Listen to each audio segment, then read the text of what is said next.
le prince Charles et le prince William ont été salués comme « les bons hommes pour le travail », alors qu'ils se rendent à Glasgow pour la COP26 sans la reine. Les deux futurs rois seront rejoints par la duchesse de Cornouailles et la duchesse de Cambridge, et devraient « charmer les délégués » lors de l'important sommet sur le climat. Sa Majesté devait assister et organiser une réception diplomatique, mais a annoncé le 27 octobre qu'elle avait à regret accepté les conseils de son équipe médicale et resterait au château de Windsor.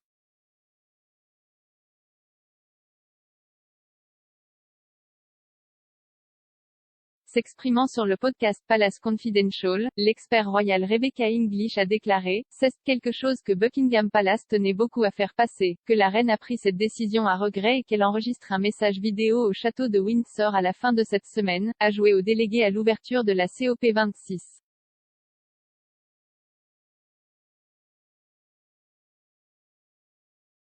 Elle a clairement indiqué qu'elle voulait que le sommet soit un succès et qu'il en résulterait une action significative.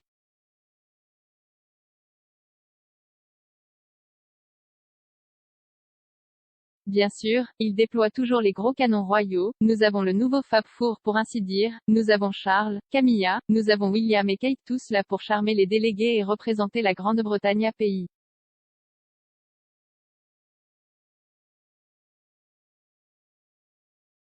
Charles et William ont leurs propres références écologiques assez solides, ils sont donc définitivement les bons hommes pour le travail.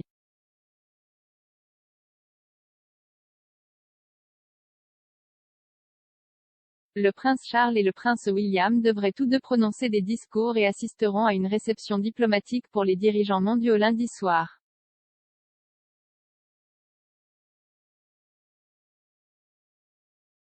Le prince de Galles est un militant environnementaliste renommé et a déclaré au public de la COP21 en 2015 qu'il n'y avait pas de plus grande menace pour l'humanité que le changement climatique.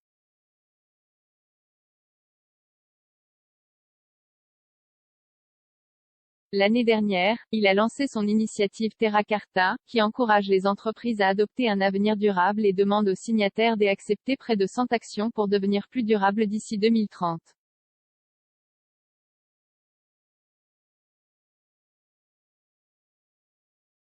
Son fils a suivi ses traces et a récemment lancé le prix Earthshot, présenté comme « le prix environnemental le plus ambitieux de l'histoire ».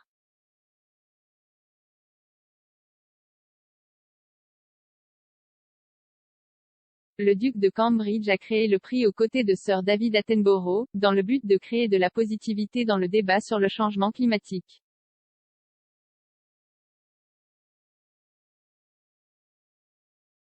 Au cours de la prochaine décennie, 5 lauréats recevront chacun 1 million de livres sterling pour investir dans leurs solutions environnementales innovantes.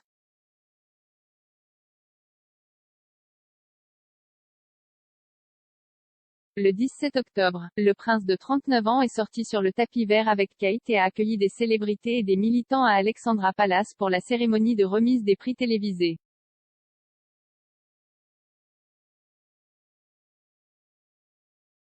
Les lauréats du prix inaugural de cette année comprenaient une ferme de récifs coralliens des Bahamas, une initiative à l'échelle de la ville de Milan et de la République du Costa Rica pour leurs efforts de conservation.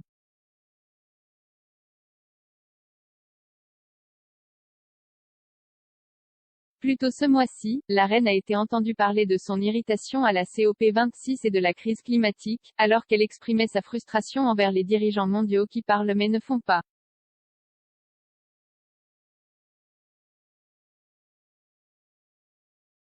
Elle devait initialement se rendre à Glasgow ce week-end, mais a annoncé mercredi qu'elle resterait à Windsor sur les conseils de ses médecins.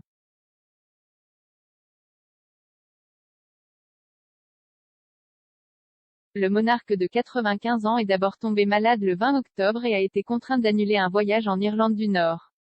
Il a ensuite été révélé qu'elle avait passé la nuit à l'hôpital King Edward VII de Marylebone pour des enquêtes préliminaires.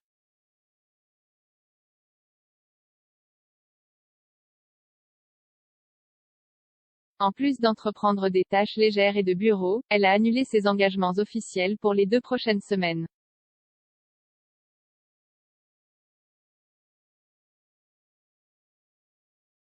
Après être montée sur le trône en 1952, la reine Elisabeth II est le monarque le plus ancien de l'histoire britannique.